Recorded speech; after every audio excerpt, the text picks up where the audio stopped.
Solo man o may kapartner sa court, tuloy ang paghataw ni Pinay tennis ace Alex Ayala. Ay, oo. Sayang. May ticket ako niyan eh. Abu Dhabi Open. Boss Den sa ball. Boss Romy Barsibal. Pamalas ng tapang at determinasyon ang Pinoy tennis star na si Alex Ayala sa WTA 500 Mubadala Abu Dhabi Open. Matapos makabawi at talunin si Alexandra sa Asnovich. Grabe, nagtitennis ako dati. At least madanas ko man lang magkaroon ng tennis elbow, di ba? Oh, Ma'am Brenda Barton!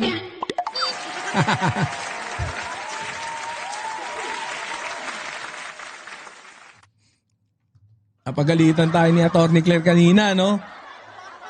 Kasi syempre marami tayong kailangan itanong. Syempre lagi kong tinatanong agad. Si Atty. Claire. I-topic natin yan mamaya. Yung kung ba't ako pinagalitan ni Atty. Claire. Asan? Oh, sige. Pasok. Belarus 2-6, 6-4, 7-5 para matiyak ang kanyang pwesto sa quarterfinals. Quarterfinals, oh. Solid. Naharap ang world number Go, 45 Alex! na Pilipinas sa matinding hamon nang malagay sa 0-4 sa deciding third set at humarap sa match point sa 2-5. Pero pinakita ni Ayala ang kanyang tibay at konsentrasyon. Pinilit ang tiebreak at tuluyang nakamit ang emosyonal na panalo. Madaling araw ng Huwebes oras sa Pilipinas. Sa susunod na round, makakalaban ni Ayala ang world number 11, Ekaterina Alexandrova ng Russia, na nagpakita ng dominanteng laro laban kay Diana Yastremska ng Ukraine, 6-3, 6-love.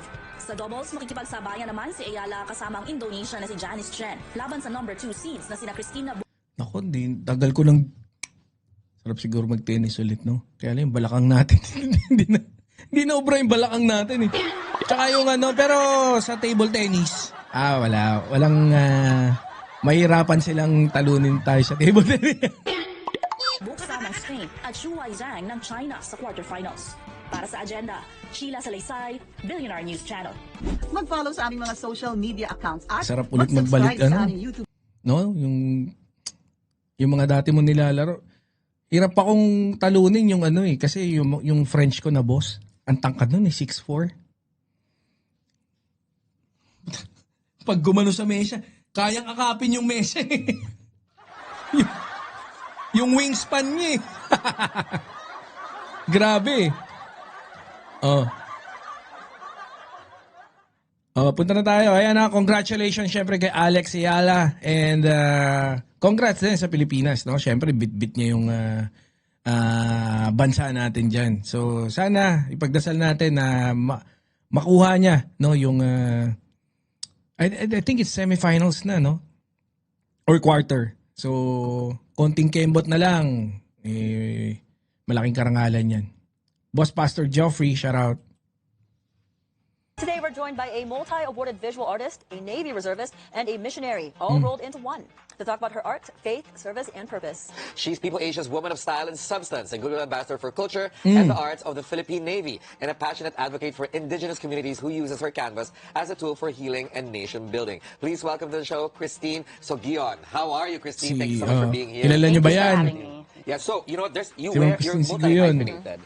Religion, arts, passion for the Navy, The and indigenous community the as indigenous well. community, and I heard also the West Philippine Sea.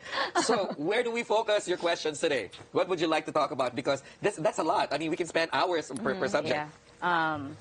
Let me get up to you. Let's go for the West Philippine Sea first. Okay. You know why? Because we had Gerald Anderson here a few months ago, and he was talking about visiting the West Philippine Sea. Oh, we're supposed to go with him. We're for supposed to that. go. Maybe we can go with No, Christine we can go with you instead. too. Okay, yes.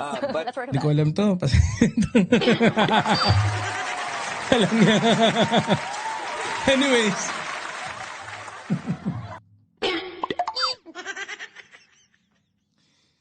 Sakit na ng ulo ko sa inyo.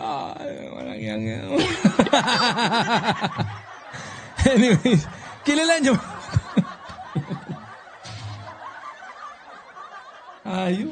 Ayop talaga, oh.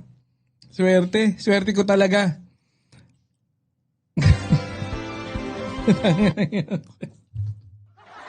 Ako naman si tanga, play ng play. Ito, punta natin dito. Launching of TESDA Best Skill Passport mobile application. O yan, isa na naman yan ha. Sa Main Theater Hall, makabagong San Juan Theater. O yan, pasok. Mahal na Pangulo.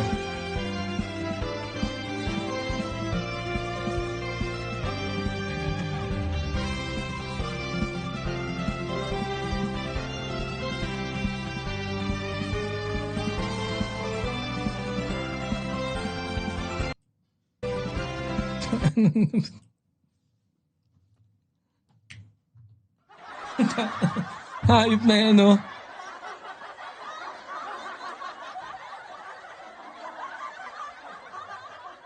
Paano ko pagkakasyahin yung good news?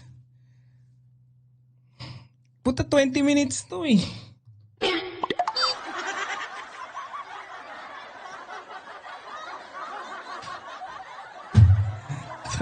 Talaga oh. Lahayop na yan oh. Okay. O yan. Nakakatuwa. Very, very good. Posibleng bumalik sa Pilipinas si US President Donald Trump para dumalo sa ASEAN Leaders Summit. O yan ha. Ito, posibleng bumalik si President Donald Trump. Naman sa binubuong World Trade Organization na Board of Peace ni Trump, sabi ng Ambassador ng Pilipinas sa Amerika na si Jose Manuel Romualdez, isa ang Pilipinas sa mga bansang inimbitahan para maging miyembro nito. May unang balita si JP Soriano. 80 taon na ang bilateral relations ng Amerika at Pilipinas ngayong 2026. 80 years. Grabe, no? Tagal na. Formal nang inilunsad ang official US-Philippines 80th anniversary logo. Tonight, it gives me great pleasure to celebrate 80 years of friendship between the United States and the Philippines, as friends, as partners, and as allies. We are bound not just by a shared history, but by values and the true bonds that connect our people. Here is to the next 80 years. Mabuhay. Ma'am Norma, oy, Ma'am Mesyang, shout out. Anibersaryo ng Pilipinas at Amerika ngayong taon, nataon din sa bubuing bagong World Organization ni US President Donald Trump na Board of Peace. Yan, yung Board of Peace. Isa rin sa, ano yan, no, na, I think yung Philippines, parang, hindi ko alam kung it's already confirmed, no? Yayaning, Ma'am Yayaning, na kasama na. Gustong isama, pero confirm na gustong isama talaga ni Donald Trump, no?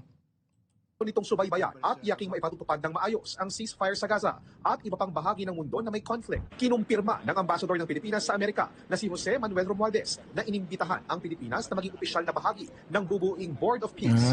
Okay, so it's confirmed. We're looking at what kind of commitment is being asked of us, and of course we have to find out how we can be of help. We have always been for finding a way to contribute in any kind of peace effort. So if this is something that the Philippines can be part of, then very likely we'll accept the invitation. Sa ngayon, posibleng malabo raw na maging Dapat si, inimbitahan din, no? Dati. Ma'am Rayan. Si Trump ang Pilipinas dahil may kaukulang permanent membership fee daw ito na aabot sa $1 billion o tumbas na mahigit 58 bilyong piso. Kung Boss hindi RJ. paano nga ba makatutulong ang Pilipinas sa Board of Peace? Maybe we can contribute our human resources or something along those lines.